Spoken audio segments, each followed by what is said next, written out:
안녕하십니까. 사회복지사 1급 시험을 준비하는 수험생 여러분 반갑습니다. 나눔 CPS에서 사회복지사 1급 강의를 담당하고 있는 김영준 교수입니다. 여러분들과 함께 이 2015년 대비, 즉 13회가 되겠죠. 13회 사회복지사 1급 시험을 준비하는 데 있어서 도움이 될 수 있는 오리엔테이션을 시작하고자 합니다. 여러분들 교재 앞부분에 보면 오리엔테이션에 해당되는 자료가 있습니다. 매 교시별로 앞부분에 있는데요. 제가 써놓은 머릿말을 한번 읽어주시고, 이 머릿말은 오리엔테이션에 대한 자료는 되지 않습니다. 그 다음에 해당되는 사회복지사 1급 시험의 안내에서부터 학습 방향까지 이러한 것들을 좀 여러분들과 이야기하면서 오리엔테이션으로 가름하고자 합니다. 여러분들은 사회복지사 1급 시험이 어떠한 형태로 되어 있고, 또한 어떻게 출제가 되고, 또 어떻게 시험을 보는지, 실제 이제 현장에 가면은 시간은 어떻게 되는지, 문항수는 어떻게 되는지, 이러한 가장 기본적인 것들을 먼저 알 필요가 있습니다.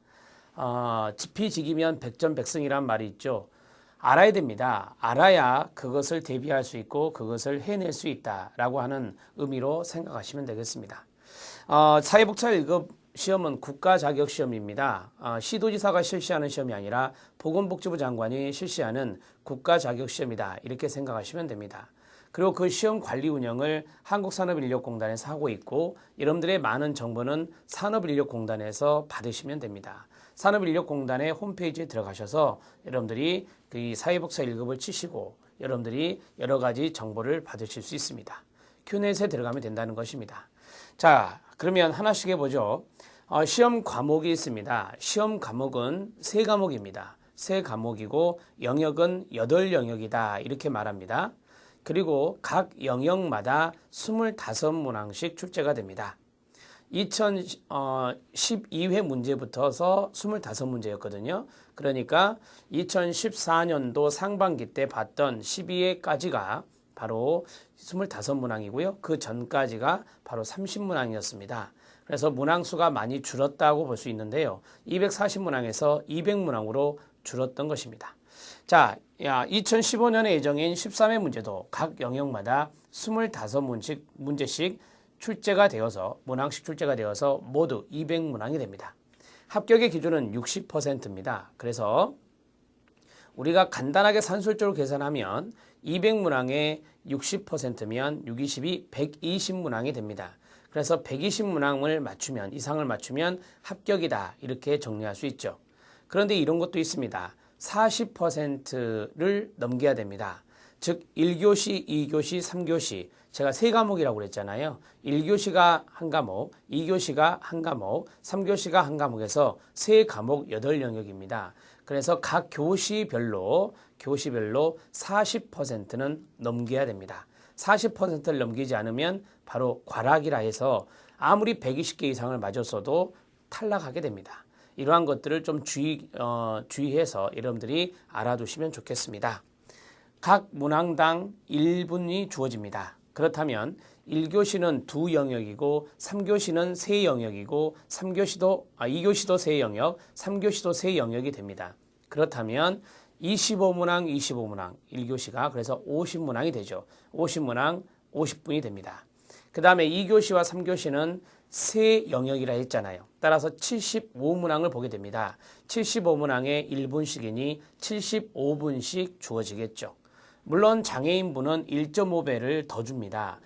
장애로 이제 신청을 하시면, 장애인이다라고 해서 장애 신청을 하시면 1.5배의 시간이 추가가 되어서 일반 수험자보다 시간을 더 많이 쓰실 수 있습니다. 자, 이 점을 참고하시고요. 여러분들 그 교재 앞부분에 보시면 이러한 내용들이 쭉 서술되어 있습니다. 그러한 부분들을 참고해 주시기 바랍니다. 자, 제가 이제 시험에 대해서 판서를 통해서 쭉 정리를 할 때 이 부분을 다시 거론할 거예요. 미리 워밍업을 해드리고 있고요.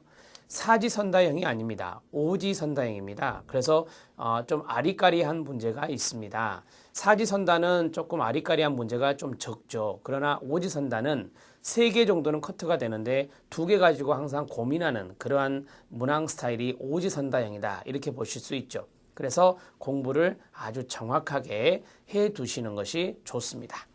자, 응시 자격은 여러분들 교재 한번 보시고요. 전문대학을 나왔다. 사회복지학과의 전문대학을 나왔다. 그러면은 1년 이상의 실무 경력이 있어야 됩니다. 그래서 실무 경력이 인정되는 기관이 있어요. 그 인정되는 기관도 여러분 교재에 쭉 있기 때문에 그 인정되는 기관을 쭉 살펴주시기 바랍니다.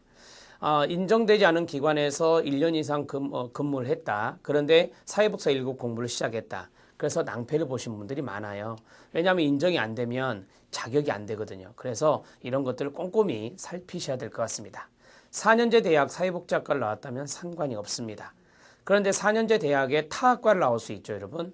타학과를 나왔다. 예를 들어서 경영학과를 나왔다. 4년제 대학에 경영학과를 나왔습니다. 그러면은 응시 자격이 주어지지 않습니다.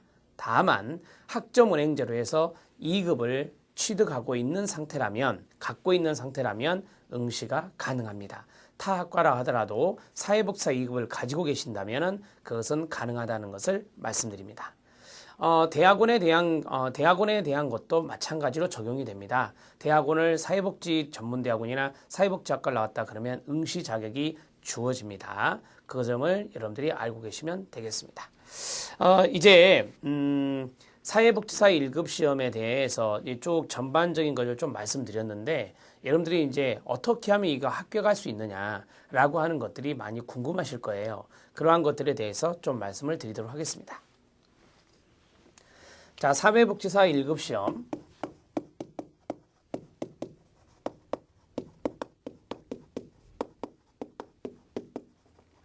사회복지사 1급 시험은 세 과목 8영역이다. 이렇게 정리해 드릴 수 있다. 말씀드렸죠?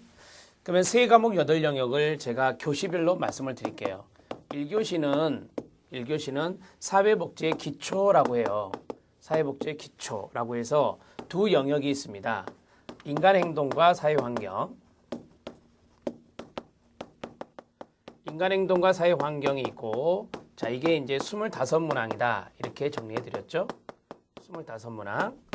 자, 그 다음에 두 번째가 사회복지 조사방법론입니다. 사회복지 조사방법론. 자, 이게 이제 25문항이 됩니다. 그래서 50문항이 된다. 말씀드렸고요. 자, 2교시는 노란색으로 써볼까요? 자, 2교시는 실천입니다. 사회복지 실천 영역에 해당되는 과목으로서 영역은 세 영역이 있습니다. 첫 번째는 사회복지 실천론이 있습니다.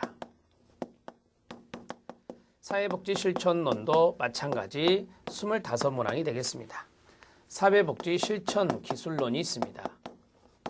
사회복지 실천 기술론. 이 기술론도 25문항입니다. 그 다음에 지역사회 복지론입니다. 지역사회 복지론도 25문항이 되겠습니다. 자, 이제 3교시는 빨간색으로 써보겠습니다. 3교시는 정책과 제도입니다. 정책과 제도에 해당되는 부분입니다. 자, 3교시도 세 영역으로 되어 있는데요. 첫 번째가 사회복지 정책론입니다. 사회복지 정책론 25문항이 되고요. 자, 그 다음에 사회복지 행정론입니다. 사회복지 행정론 25문항입니다. 자, 그 다음에 사회복지 법제론이 됩니다. 사회복지 법제론. 사회복지 법제론도 25문항이 됩니다. 자, 그렇게 해서 합계가 바로 200문항이다. 이렇게 정리할 수 있습니다. 모두 합해서 200문항의 이 시험을 여러분들은 치르시게 되는데요. 시험을 치를 때 1교시, 2교시를 본 다음에 점심시간이 있습니다. 그리고 3교시를 치르고 나오시게 됩니다. 일반 수험자를 대상으로 말씀드렸습니다. 이제 금방은. 자, 1교시, 2교시, 3교시에서 제가 말씀을 드렸죠. 60% 이상이면 합격이다라고 했거든요. 그럼 200문항에서 60% 이상이면 합격이다. 이렇게 말씀드렸습니다. 60% 이상을 개수로 한다면 6, 22. 그래서 120 정답수가 120개 이상이면 합격이다. 이렇게 정리할 수 있어요. 자, 그러면 여기에서 제가 이렇게 묶어보겠습니다. 자, 여기가 50문항입니다. 50문항. 자, 여기가 75문항입니다. 75문항. 여기도 75문항이 됩니다. 자, 그렇다면 여기 있는 50문항의 60%를 해보시기 바랍니다. 60%씩 넘긴다라고 가정을 했을 때, 자, 50문항의 60%면 5, 6, 30문항 이상을 맞춰야 됩니다. 물론 30문항 이상 맞추지 않아도 상관없는데 제가 60%를 말씀드렸으니까요. 근데 제가 앞에서 뭐라 했나요? 40% 미만은 안 된다 그랬죠? 40% 이 내용이 20문항이거든요. 아, 그러면 40%에 해당되는 20문항 정답수가 20문항 이상은 되어야 한다는 겁니다. 그러니까 20문항 이상이 되어야 하는 것이 가장 기본적인 조건이에요. 이게 괄합기준이라거든요. 파란색이 바로 괄합기준입니다. 정리하면 50문항에서 20문항 이상은 반드시 맞춰줘야 된다는 거죠. 자, 그 다음에 75문항이 있습니다. 75문항의 60%, 75문항의 60%가 되겠네요. 여기가 30문항이니까 합격에 120문항까지 가려면 90문항이 남아 있습니다. 따라서 여기서 45문항 이상이 바로 60% 기준이라 볼 수 있습니다. 여기도 45문항 이상이 바로 60% 기준이라 말할 수 있나요? 네, 그렇습니다. 자, 이렇게 정리를 하시면 되고요. 자, 이제 40%에 대해서 해보겠습니다. 자, 여기다가 4를 곱하면 5, 4, 20, 그 다음에 7, 4, 28, 30문항이 되겠죠. 30문항. 75문항의 40%는 30문항이 됩니다. 여기서 40%, 여기서 40%. 자, 여기서 몇 문항이라 했죠? 30문항 이상이 돼야 됩니다. 30문항 이상이 되어야 괄합기준을 넘길 수 있습니다. 30문항 이상이 넘어야 괄합기준을 넘을 수 있습니다. 이렇게 정리를 하는 거죠. 그래서 여러분들이 25문항의 40%가 아니에요. 50문항의 40%고요. 75문항의 40%고요. 75문항의 40%, 75문항의 40%라는 겁니다. 그러니까 각 영역에서 25문항의 40%, 25문항의 40%가 아니라는 것을 조심하세요. 자, 이런 것들 다 잘 모르시는 분들이 많더라고요. 그래서 괄학으로 떨어지는 확률이 상당히 낮습니다. 괄학으로 20문항 이상을 거의 맞춘다는 거고요. 30문항 이상을 거의 맞춘다는 거죠. 30문항 이상을 거의 맞춘다는 거예요. 그래서 이 괄학으로 이 떨어질 확률이 상당히 낮습니다. 물론 떨어지는 분도 있지만 이것 때문에 떨어지는 분도 있지만 상당수는 아니다라고 말씀을 드릴 수 있어요. 자, 이제는 제가 합격을 위한 전략으로 들어가서 여러분 여기 30문항을 맞추고 여기 45문항 맞추고 45문항을 맞추면 딱 120개가 됩니다. 그래서 이제 합격의 영광을 누릴 수가 있는 건데, 자, 여기에서 예를 들어서 봐보세요. 예를 들어서 25개를 맞췄어요. 몇 개를 맞췄다? 25개를 맞췄어요. 자, 25개를 맞췄다면 괄학이나요? 아니죠. 20문항 이상 되잖아요. 따라서 여기서 25개를 맞췄다 하더라도 떨어지는 것은 아니에요. 60%가 안 됐더라도. 왜? 여기서 더 맞으면 되거든요. 여기서 더 맞으면 되거든요. 그래서 전체를 120개 이상을 맞추면 된다라고 하는 거고요. 다만 이 파란색으로 쓴 거 20문항, 30문항 미만이 되면 문제가 생깁니다. 그래서 이거는 넘기셔야 돼요. 괄학기준이라고 말씀을 드렸으니까. 자, 정리가 되셨죠? 이렇게 해서 좀 다시 한 번 더 상기시켜 드렸고요. 저는 이제 여기에서 어떠한 것을 전략 과목으로, 전략 영역으로 삼아야 되느냐, 그것을 말씀드리겠습니다.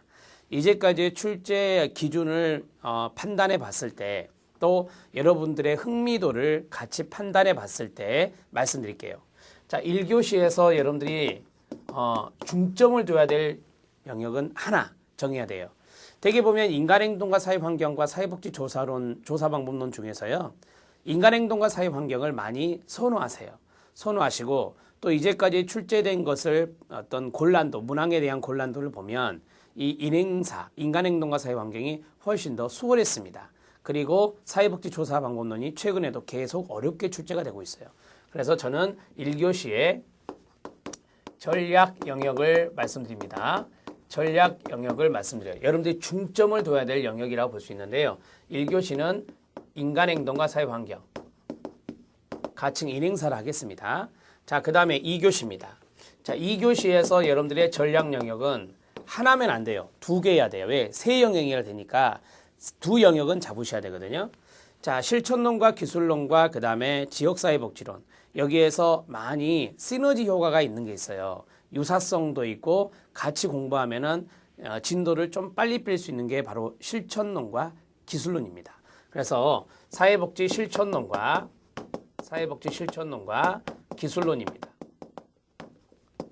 자, 이 두 가지는 여러분들이 집중적으로 공부를 해야 되고요. 이 두 가지가 또 시험에는 그렇게 어렵게 출제가 안 됩니다. 사례 문제도 나오지만 충분히 여러분들이 사례 문제를 풀 수 있을 만큼 나오고 있어요. 그래서 이 두 가지를 집중해서 공부를 하셔야 되고요. 3교시입니다. 여러분들이 합격률이 높았다, 낮았다라고 그걸 들었다 놨다 하는 데가 어딘지 아십니까? 3교시입니다. 3교시가 어렵게 나오면 합격률이 뚝 떨어지고요. 3교시가 쉽게 나오잖아요. 그러면 합격률이 올라갑니다. 그래서 많은 분들이 1교시와 2교시는 조금 부드럽게 가세요. 근데 3교시 때 상당히 긴장을 많이 하십니다. 그래서 3교시의 문제가 좀 어렵게 출제가 되면 이게 좀 합격률이 떨어지는 케이스가 상당 부분이 되고요. 여기서 전략 영역은 제가 추천해 드리는 것에 의하면 행정론과 법제론입니다. 행정론과 법제론입니다. 여러분들이 법제론을 많이 어렵게 생각하세요. 책을 보면 전공서적을 보면 상당히 두껍고 물론 소험서에서도 법제론이 두꺼울 수밖에 없습니다. 왜? 강론이란 게 있어요. 법령의 강론이 있다 보니까 그 강론을 쭉 편집하다 보면 분량수가 페이지 수가 늘어날 수밖에 없는 게 사실이에요. 따라서 행정론은 전통적으로 3교시에서 쉽게 출제되는 영역이에요. 세 영역 중에서는 그나마 쉽게 출제되는 영역이고요. 자, 법제론이라고 하는 것을 여러분들이 좀 법조문을 나왔던 거, 기출되었던 것을 계속해서 좀 읽으시면 이게 보입니다. 법제론은 법대로거든요. 그래서 여러분들이 많이 보면 맞출 수 있는 거고 많이 보지 않으면 이것은 찍을 수밖에 없는 것이 바로 법제론이에요. 근데 제가 정책론을 추천하지 않은 이유는 이제까지 공개됐던 문제가 9회, 10회, 11회, 12회, 4년이거든요. 그것을 쭉 분석을 해보면 정책론이 가장 어려웠습니다. 정책론이 가장 어려워요. 물론 정책론을 선호하고 재밌어 하는 분도 있지만 정책론에 출제된 것을 쭉 보면 출제 곤란도가, 문항 곤란도가 가장 높다는 거고요. 그 다음에 두 번째, 이 정책론에서 좀 개념들이 많이 나오잖아요. 그러한 것들을 이해하는 데 있어서 많이 힘들어 하세요. 여러분들의 선호도가 보편적으로 보면 선호도가 좀 낮은 것이 바로 정책론입니다. 그래서 제가 행정론과 법제론을 제가 말씀을 드렸는데 여러분 이 법제론을 하다 보면 사회보험이라는 게 나와요. 공공부조라는 게 나오거든요. 사회보험과 공공부조가 나와요. 자, 사회보험법 5개가 있잖아요. 그거 법제론 시험에 나와요. 사회보험법 5가지, 산재보험, 그 다음에 건강보험, 그 다음에 연금, 그 다음에 고용보험, 장기화보험이 있죠. 그 다음에 공공부조가 있어요. 공공부조에 국민기초생활보장법, 그 다음에 기초연금법, 기초노령연금법이 바뀌었죠. 바뀌어서 제정되어서 2014년 7월부터서 시행되는 거, 기초연금법, 장애인연금법, 의료급여법, 긴급복지지원법 이런 것들이 공공부조 법률이에요. 이러한 내용들의 일부분들이 정책론에 출제가 돼요. 정책론의 사회보장론이란 게 있거든요. 그래서 법제론을 공부를 잘 해놓으면 여기에서 여러분들이 어부지리로 정책에서 몇 문제를 컨트롤할 수 있게 돼요. 그래서 법제론의 내용을 잘 정리를 하시고요. 또 법제론에서 여러분들이 많이 궁금해하는 게 뭐냐면 언제까지의 법률을 봐야 되냐라고 하는 질문이 많이 들어와요. 2015년 1월 달에 시험을 볼 것 같습니다.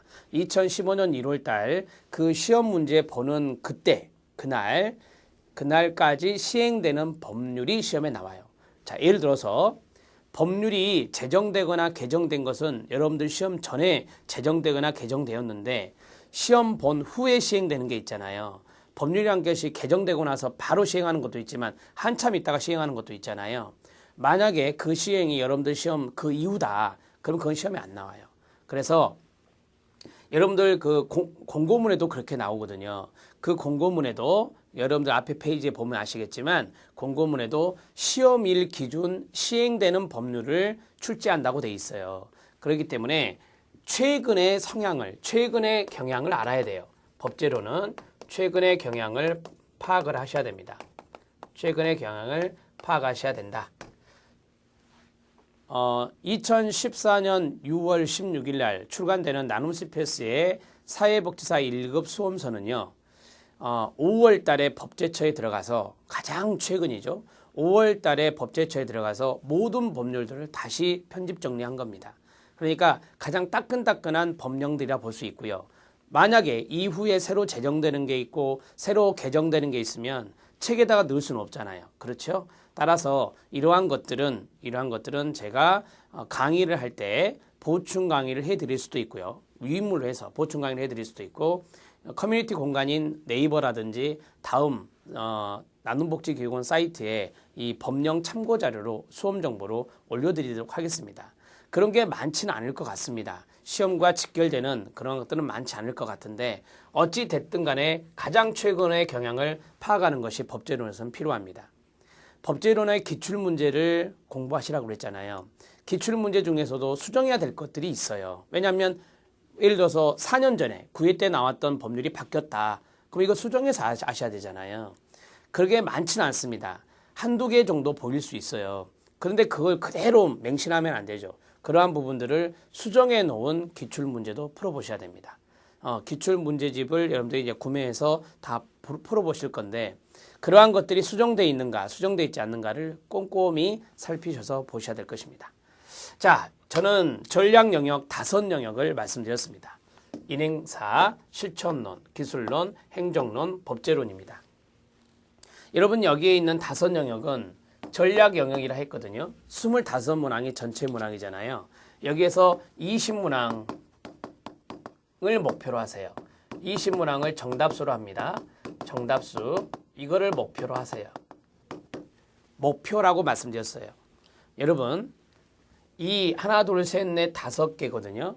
5개에서 5문제는 틀리고 20문항은 맞춰야 된다라고 하는 거예요. 그럼 벌써 몇 개죠? 100문항 맞춘 거예요. 지금 5영역이니까 곱하기 5영역 하면 100문항을 맞추셨잖아. 100문항을 맞추셨고 지금 나머지가 3영역이 남았거든요. 조사방법론 남았고 지역사회복지론 남았고 정책론 남았어요.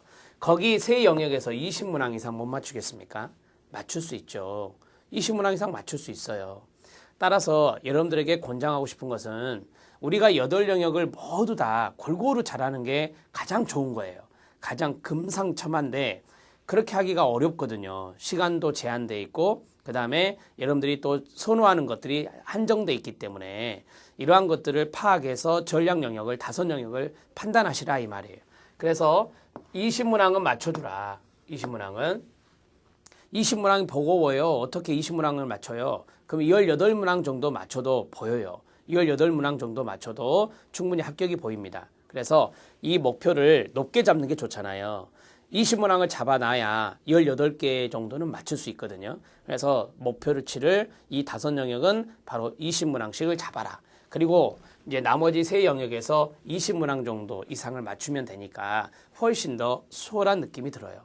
이 5영역 잊지 마세요. 이 5영역을 꼭 잘 챙겨서 여러분들이 합격하는 데 있어서 하나의 노하우로 삼아 주셨으면 좋겠습니다. 제가 이제 두 번째 말씀드리고 싶은 것은 뭐냐면 이 영역이 있는데 이 영역별로 어떻게 이제 출제가 되는지 그 성향이란 게 있어요. 인간행동과 사회환경부터서 그 성향에 대해서 간단하게 말씀을 드리도록 하겠습니다. 자, 인간행동과 사회환경, 인행사라 하죠. 자, 인행사는 크게 3개로 나누어집니다. 첫 번째가 학자들의 이론이죠. 심리학자들의 이론이요. 보통 이걸 성격 이론이라 하거든요. 성격 이론이라 하는데 학자들의 많은 이론이 있습니다. 그 이론적인 부분들을 보고 그 다음에 인간의 발달 단계, 태아기에서부터 노년기까지의 발달 단계가 있고 그 다음에 세 번째가 환경체계가 있어요. 환경체계. 크게 이렇게 세 가지로 나누어져 있습니다. 세 가지로 나누어져 있는데요. 가장 많은 부분에 문제가 출제되는 게 이 성격 이론과 발달 단계 부분이에요. 여기에 한 20문항 이상 출제가 됩니다. 그래서 여기에 집중적으로 여러분들이 공부를 하셔야 되고요. 자, 그 다음에 두 번째, 제가 이것을 순서대로 좀 말씀을 드리는데 1교시, 2교시, 3교시가 아니라 여러분들이 좀 유사한 영역들이 있거든요. 그것을 같이 묶어서 알려드릴게요. 실천론입니다. 저는 앞으로 강의를 진행할 때 그렇게 하려고 합니다. 그러니까 인간행동과 사회환경과 실천론이 좀 유사성이 있기 때문에 이걸 같이 동시에 진행을 할 거예요. 이론 강의를. 자, 사회복지 실천론은 우리가 보통 실천론 하면은 한 네 가지 정도로 나눌 수 있거든요. 가치와 윤리적인 측면, 가치와 윤리적인 측면이 있고요. 그 다음에 두 번째가 관계론이라는 게 있습니다. 관계론, 비에스텍의 관계론. 그 다음에 이 실천론에도 기술 문제가 출제가 되거든요. 이 사례 문제가 나와요. 그게 바로 면접론에 있는 거예요. 면접론에 있고요. 그 다음에 마지막 네 번째가 실천의 과정입니다. 인테이크에서부터 평가 및 종결까지 실천 과정.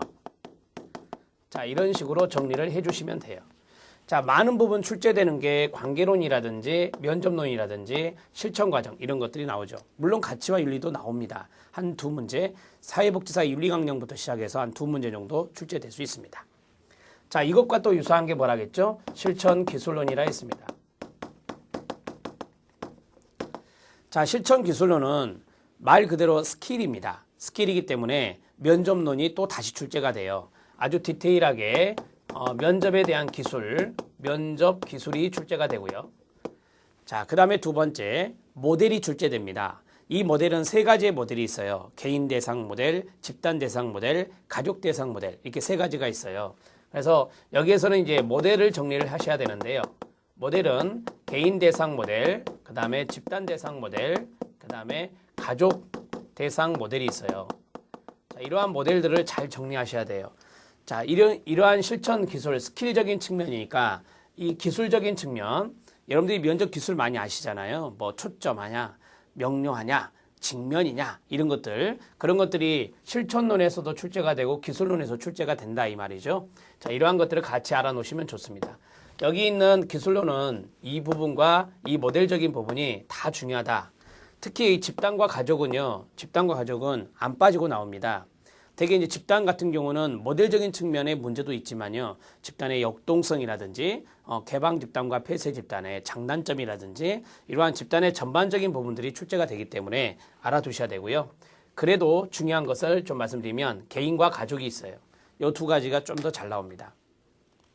개인 하면 생각나는 거 많잖아요. 정신분석 모델에서부터 역량 강화 모델까지. 그 다음에 가족 대상은 뭐 다세대 가족 치료, 보엔의 다세대 가족 치료에서부터 김인수 교수의 해결 중심 가족 치료까지 이러한 것들이 이제 많이 출제가 된다 이 말이죠. 그 다음에 지역사회 복지론입니다. 그 다음에 지역사회 복지론입니다.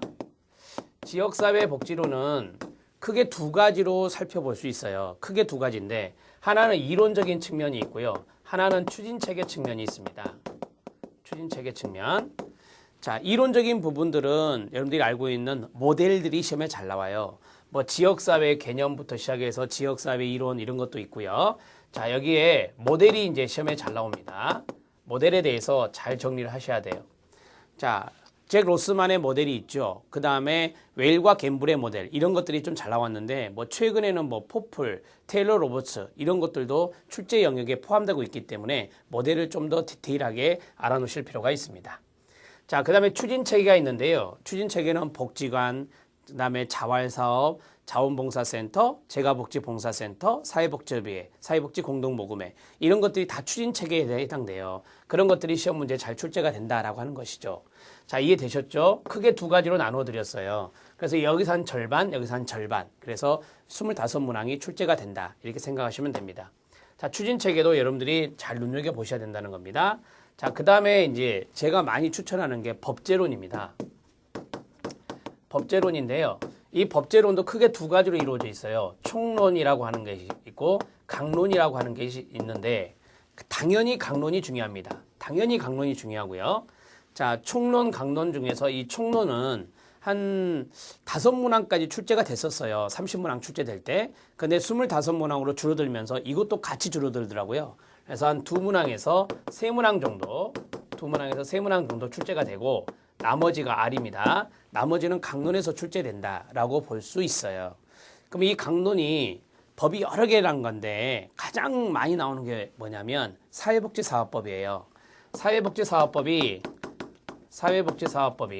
한 문제만 나오는 게 아니에요. 2문제, 3문제, 5문제까지도 봤거든요. 그래서 사회복지사업법이 가장 중요합니다. 사회복지사업법이 가장 중요하다. 이렇게 볼 수 있고요. 자, 이제 기타 법률들이 있죠. 이거 말고 기타 법률들이 있는데 그 법률들을 공부를 하셔야 됩니다. 2014년 6월 16일 날 출간되는 나눔 CPS의 사회복지사 1급 수험서에는요. 9회 때부터 12회 때까지 문제가 공개되었던 연도 9회 때부터 12회 때까지 나왔던 법률들을 정리했습니다. 그러니까 9회 때부터 12회 때까지 나오지 않았던 법률들은 빼고요. 좀 슬림화했다 이 말이죠. 그래서 9회부터 12회까지 해서 출제되었던 법률들을 잘 정리했습니다. 그러니까 그러한 것들을 알아놓는다면 출제 경향을 알 수 있다라고 생각할 수 있겠습니다. 자, 법제론 다음에는 당연히 정책론을 해야 됩니다. 법제론 다음에는 정책론을 해야 돼요. 정책론은 상당히 이제 여러 가지 것들이 들어가 있는데요. 이 정책에서 역사 파트는 절대 놓쳐서는 안 돼요. 역사, 영국의 역사, 미국의 역사, 독일의 역사, 한국의 역사 이런 것들이 잘 나오기 때문에 영국 등의 역사를 봐야 됩니다. 자, 그 다음에 역사를 봤잖아요. 역사를 봤으면 복지국가가 나와요. 복지국가에 대한 이론도 있고 복지국가에 대한 전환기 그러한 것들 복지국가의 전환이 어떻게 이루어져 있는지 그러한 것들이 또 출제가 되고요. 그 다음에 이 정책론에서 제가 사회보장 파트가 나온다고 그랬죠. 사회보장 파트 바로 앞부분에 길버트와 스펙트의 산물 분석 틀이 나옵니다. 산물 분석 틀이 나오고요. 그 다음에 모형이 있죠. 사회복지 정책 모형이라는 게 있어요. 윌리엄스 길러버, 티트머스, 그 다음에 에스핑 안데르센, 그 다음에 조지앤 윌딩 이런 문제는 반드시 출제가 되기 때문에 자, 그 다음 사회보장론 파트가 있다라고 했습니다. 사회보장론 파트에 보면은 사회보험도 나오고요. 사회보험도 나오고 공공부조도 나오죠. 그 다음에 빈곤지수 이런 거 나오죠. 그 다음에 최저생계비 추정 방식, 최저생계비와 연관되어 있는 것들이 들어가 있어요. 이게 사회보장론 파트의 큰 부분을 차지하고 있는 겁니다. 자, 정책을 보십시오. 상당히 이제 골고루 많이 출제가 된다라고 볼 수 있고요. 자, 행정 파트입니다. 행정론이죠. 자, 사회복지 행정론. 이 행정은 우리가 관리라고 볼 수 있잖아요. 관리. 그래서 인사관리라든지 인사관리, 그다음에 조직관리,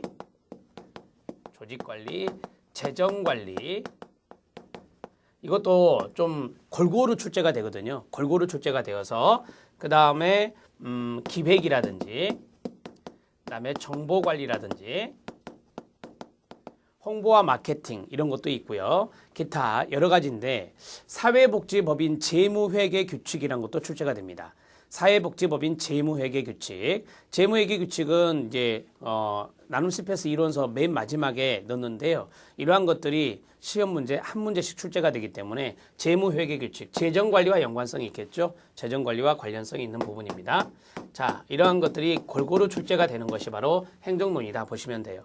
그런데 문제의 난이도는 그리 높지 않더라라고 하는 것이죠. 자, 마지막으로 이제 조사 방법론입니다. 조사론.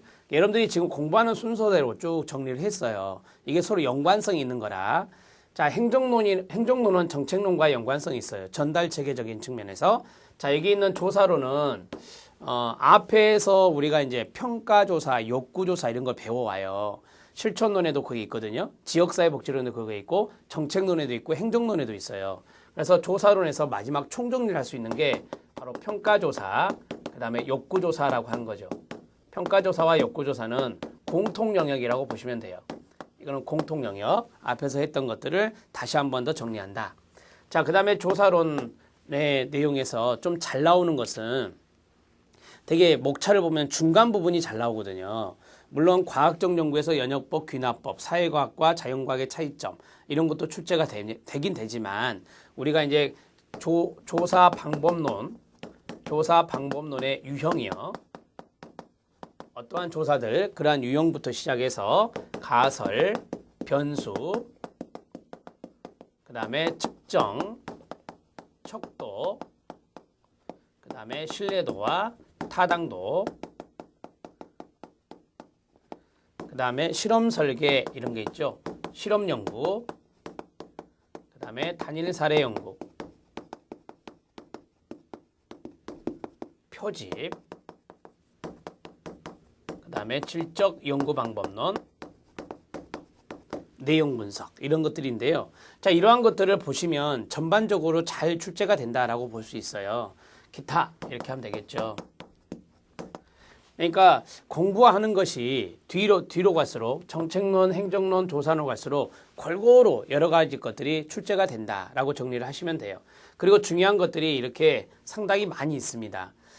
우리가 앞에서는 물론 제가 이걸 다 쓸 수는 없잖아요. 뭐 인행사에서 뭐 심리사회 이론이라든지 아들러의 개인심리 이론 이거 다 쓸 수는 없으니까 큰 틀로 잡아드렸는데 어찌 됐든 여기까지 해서 여러분들이 출제 경향을 좀 잡아드렸어요. 이러한 부분들을 감안해서 공부를 좀 해주시면 좋겠고 제가 다시 전략 영역에 동그라미를 쳐보겠습니다. 인행사 전략 영역, 실천론 전략 영역, 기술론 전략 영역, 법제론 전략 영역, 행정론 전략 영역이라 했어요. 이 5 영역을 말씀드렸었잖아요. 여기에서는 여러분들이 20문항 정도 맞춘다라는 것을 목표로 삼고 공부를 해주시면 되겠습니다. 자, 여러분 교재 앞부분에 보면 이 앞에 나왔던 12회의 문제에 대해서 쭉 정리를 해보았습니다. 1번부터 25문항까지 이게 이제 어떤 것을 물어보는 것이냐 그러한 것들을 큰 타이틀을 좀 잡아드렸거든요. 그렇게 하면은 좀 공부하는 데 도움이 되실 것 같아서 말씀을 드렸습니다. 그냥 문항의 곤란도에 따라서 상, 중, 하로 나누어서 분석도 해보았습니다. 이거 참고해 주시고요. 나중에 이제 나눔 CPS에서 기출문제집도 출간할 예정입니다. 기출문제집에 이러한 것들을 좀 반영해서 여러분들에게 상세하게 전달해 드리도록 하겠습니다. 이 시험에 대한 어떤 방향은 말씀을 드렸죠. 각 영역에 대해서 말씀을 드렸기 때문에 이런 것들을 좀 잘 정리하시고요. 최근의 경향을 2가지로 한번 말씀을 드려볼게요. 종합적 사고를 키우는 거하고 하나는 사례 문제입니다. 응용 능력이라 볼 수 있죠. 첫 번째가 종합적 사고 능력이에요. 종합적 사고 능력이라 볼 수 있습니다. 분명히 인간행동과 사회환경 영역의 문제인데 사회복지 실천을 물어보는 게 있어요. 그게 종합적 사고입니다. 분명히 사회복지 정책에 해당되는 건데 사회복지 행정에 끼어들어오고 사회복지 법제론이 끼어들어옵니다. 이러한 것들이 바로 이제 종합적 사고 능력이라 볼 수 있어요. 우리가 보통 초창기 시험은 단순 암기식으로 단답형의 문제가 많다고 본다면 이 시험이 10년 이상 되잖아요. 10년 이상 지나가면 이러한 종합적 사고나 응용을 물어보는 문제가 많습니다. 2번째는 응용 능력이다라고 했습니다. 사회복지학은요. 사회복지학은 이 임상 학문이에요. 임상에 적용할 수 있는 학문이거든요. 그래서 많은 사회복지사 선생님들이 임상에 나가서 사랑과 봉사, 헌신하고 있어요. 자, 이러한 것들의 적용도 중요하다라고 봐서 사례를 물어보는 문제가 상당히 많이 있죠. 사례를 물어보는 문제가 많습니다. 여기 있는 실천론과 여기 있는 기술론 이러한 것들이 사례 문제의 상당 부분을 차지하고 있어요. 상당 부분을 사례 문제로 넣고 있다. 이렇게 정리를 해드릴 수 있겠습니다. 자, 정리가 되셨습니까? 2015년에 합격률은 어느 정도 될까요? 합격률을 쭉 분석해 본 결과 여러분 교재에도 앞으로의 학습 계획 및 방향 보면 이 1회부터서 12회까지 합격률이 나와 있습니다. 롤러코스터를 쭉 타다가 11회와 12회의 합격률이 유사하게 나왔습니다. 거기 보시면 접수자 중의 합격률을 말고 응시자 중의 합격률을 보면 11회 때 28.3, 그 다음에 12회 때 28.8%거든요. 그래서 거의 비슷하게 나왔다. 합격률이 이렇게 볼 수 있는데요. 저는 한 30%대로 생각합니다. 30%대. 그러니까 20%대에 머물러 있다면 합격률이 높은 게 아니에요. 합격률이 낮은 쪽에 들어가거든요. 20%대에 머물러 있으면. 그래서 한 30%대로 올라가지 않을까라는 생각을 해봅니다. 여러분들이 가장 이제 최악이 9회 때였거든요. 9회 때를 보면 14%입니다. 14%에서 그 다음 해 10회 때 무려 43%가 합격을 했어요. 그러면서 이제 28% 떨어졌는데 12회 때도 28%가 나온 거죠. 그래서 한 30%대로 저는 예상을 해봅니다. 문제의 곤란도가 좀 잘 조절이 되면서 여러분들이 해볼 만한 시험이 될 것 같다라는 생각을 감히 해봅니다. 여러분들이 공부를 어떻게 하느냐에 따라서 그것이 쉽게 느껴질 겁니다. 그렇지 않으면 또 어려운 시험이 될 수 있어요. 그래서 학습 계획을 잘 짜시고요. 제가 학습 계획도 거의 짜드린 거나 다름없어요. 이러한 순서대로 공부를 하시면 도움이 될 겁니다. 반드시 이 짧은 시간 안에 이론 정리가 가능하리라고 봐요. 이런 것들을 감안하셔서 차근차근 스텝 바이 스텝 단계적으로 학습을 진행해 나가시면 좋겠습니다. 풀타임으로 공부하신 분도 있고 또한 직장생활 하신 분도 있지만 직장생활 하신 분들이 많이 힘들어하세요. 왜냐하면 피곤하니까. 그러더라도 퇴근해서 꼭 동영상 2강 내지 3강은 듣고 자야 되겠다라는 생각을 하시기 바랍니다. 그리고 동영상을 듣고 그 다음 날은 복습 타임으로, 그 다음 세 번째 날은 동영상 강의 듣는 걸로, 네 번째 날은 복습 타임으로 이런 식으로 공부를 진행해 나가시면 좋겠습니다. 풀타임으로 공부하신 분들은 당연히 동영상을 조금 더 많이 들을 수 있겠죠. 그리고 오전에 동영상을 들었다, 오후에 복습 타임 이런 식으로 해서 정리해 나가시면 되겠죠. 여러분들에게 이제 스튜디오 강의를 통해서 이러한 이론 강의를 진행해 나갈 거예요. 문제풀이도 마찬가지고요. 이론 강의가 끝나면 문제풀이 강의가 들어갈 겁니다. 그래서 이론 강의를 최대한 시간을 제가 할애해서 좀 최대한 빨리 찍도록 노력하겠습니다.